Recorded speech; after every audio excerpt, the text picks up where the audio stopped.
ఈ మధ్యకాలంలో తెలంగాణలో ఒక మీటింగ్ ఏర్పాటు చేసుకున్నటువంటి మతం మారినటువంటి క్రైస్తవులు మాట్లాడినటువంటి భాష ఏదైతే ఉందో ఆ భాషను మేము పూర్తిగా ఖండిస్తున్నాం. జోసెఫ్ అనేటటువంటి ఒక మతం మారినటువంటి వ్యక్తి జర్నలిజం ముసుగులో అనేక మందిని బ్లాక్మెయిల్ చేసేటటువంటి ఒక బ్లాక్మెయిలర్ ఈరోజు మీడియా సమావేశంలో కావచ్చు లేదా పబ్లిక్ మీటింగుల్లో ఏ విధంగా సనాతన ధర్మానికి సంబంధించినటువంటి విషయాల గురించి అవహేళన చేస్తూ హిందువుల మనోభావాలు దెబ్బతినంగా మాట్లాడుతున్నారో ప్రజలందరూ కూడా గమనిస్తున్నారు. అదేవిధంగా సనాతన ధర్మం పేరుపైన వారు చేసినటువంటి ఏదైతే పదజాలం ఉందో ఆ పదజాలాన్ని వెంటనే వెనక్కి తీసుకోవాలని చెప్పేసి మేము తీవ్రంగా హెచ్చరిస్తున్నాం. అదేవిధంగా వారు ఈ తెలుగు రాష్ట్రాల్లో అనేక మంది ఒక ఆదర్శంగా సనాతన ధర్మాన్ని ఆచరిస్తున్నటువంటి ఒక రాజకీయ పార్టీకి అధ్యక్షుడిగా ఉన్నటువంటి పవన్ కళ్యాణ్ పైన చేసినటువంటి వ్యాఖ్యలు ఏవైతే ఉన్నాయో ఆ వ్యాఖ్యలను తీవ్రంగా మేము ఖండిస్తున్నాం. ఏదైతే నువ్వు మాట్లాడినటువంటి భాష ఏదైతే ఉందో దాన్ని ఈ యొక్క సమాజం పూర్తిగా నిన్ను తరిమి కొట్టేటువంటి పరిస్థితి వస్తుంది. ఈ రోజు నేను తెలంగాణలో మాట్లాడితే తెలంగాణ పోలీసులకు సంబంధించిన విషయం ఇది. ఆంధ్ర పోలీసులకు ఏం సంబంధము, ఆంధ్ర ప్రభుత్వానికి ఏం సంబంధం అంటావా? ఓ సిగ్గులేని ఇంకా నీ పదాన్ని ఉపయోగిస్తే చాలా మేము సభ్యత సంస్కారం ఉన్నటువంటి ఒక రాజకీయ పార్టీలో ఉన్నాం కాబట్టి నువ్వు వాడినటువంటి భాషను మేము వాడలేకపోతున్నాం. రాబోయేటువంటి రోజుల్లో నువ్వు ఏ విధంగా ఈ యొక్క తెలుగు రాష్ట్రాల్లో తిరుగుతావో మేము చూస్తామని చెప్పేసి ఈ రోజు నేను హెచ్చరిస్తున్నాను.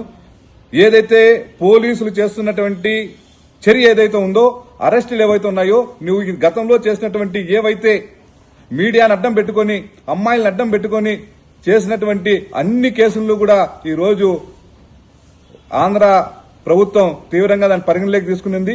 నిన్ను ఖచ్చితంగా అన్ని కేసుల్లో కూడా ముద్దాయిగా చేసి నిన్ను జైలుకు పంపించిన తథ్యం. అదేవిధంగా భారతీయ జనతా పార్టీ కార్యకర్తలు, జనసేన కార్యకర్తలు నువ్వు చేసినటువంటి ఈ పనికిమాలిన పని తీవ్రంగా ఖండిస్తున్నాము. నువ్వు రాబోయే రోజుల్లో నిన్ను ఎక్కడ తిరగనివ్వమని చెప్పేసి కూడా ఈ సందర్భంగా నేను హెచ్చరిస్తున్నాం. ఈ విధంగా మాట్లాడేటువంటి మతాల మధ్య చిచ్చుపెట్టి ఎస్సీ ఎస్టీ అట్రాసిటీ పేరుపైన నువ్వు చేసినటువంటి బ్లాక్మెయిల్ ఏవైతే ఉన్నాయో, అమ్మాయిలను అడ్డం పెట్టుకుని చేసినటువంటి బ్లాక్మెయిల్ ఏవైతే ఉన్నాయో ఇవన్నీ కూడా పోలీసుల దగ్గర పెద్ద చిట్టా ఉంది నాయన. రాబోయేటువంటి రోజుల్లో చాలా కేసులన్నీ వస్తాయి. నీకు వంతు మారుతున్నటువంటి కమ్యూనిస్టులు కావచ్చు, నీకు వంతు మారుతున్నటువంటి కుహనా లౌకికవాదులు, స్వయం ప్రకటిత మేధావులు ఎవరైతే ఉన్నారో వాళ్ళు కూడా గమనించాలి. గతంలో రాముడి గురించి ఆ విధంగా అవహేళన చేసినప్పుడు మీ నోట్లో మీరు ఏం పెట్టుకున్నారని చెప్పేసి మేము కూడా ఈరోజు ప్రశ్నిస్తున్నాం. అదేవిధంగా సనాతన ధర్మానికి సంబంధించి వారు అవహేళన చేసినప్పుడు మీరు నోట్లో ఏం పెట్టుకున్నారని చెప్పేసి మేము ప్రశ్నిస్తున్నాం. అదేవిధంగా ఈ రోజు మీరందరూ కూడా ఏదో దేశంలో ఏమో జరిగిపోతుంది ఎస్సీ ఎస్టీలకి, మీకు ఎస్సీ ఎస్టీలకి ఏం సంబంధం? మీరు క్రైస్తవ మతానికి సంబంధించిన విషయాలు మాట్లాడాలా? మా హిందుత్వంలో ఉన్నటువంటి దళితుల గురించి, మా హిందువులలో ఉన్నటువంటి బీసీల గురించి మీరెవరు మాట్లాడడానికి? వాది ఏదన్నా ఉంటే మేము మాట్లాడుకుంటాం.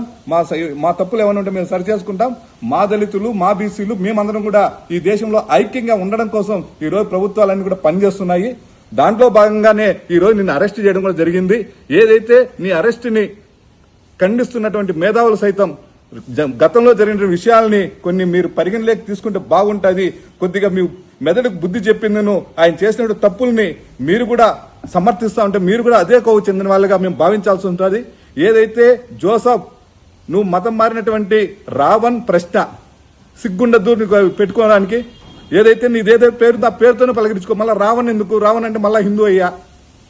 కాబట్టి ఏదైతే నువ్వు మతాన్ని అడ్డం పెట్టుకున్నట్టు చేసినటువంటి ఈ చర్యలను, మీడియాను అడ్డం పెట్టుకున్నటువంటి చేసినటువంటి బ్లాక్మెయిల్ని, ఇవన్నిటినీ కూడా ఆంధ్ర ప్రభుత్వం వాటన్నిటిపైన కేసులు కట్టింది. అంత తప్పిస్తే నీ పైన ఏదో నువ్వు పెద్ద హీరోనో లేకంటే నిన్ను పెద్ద రాజకీయ నాయకు చేయాలని చెప్పే ఆలోచన రాజకీయ పార్టీలో ఆంధ్ర ప్రభుత్వానికి లేదు.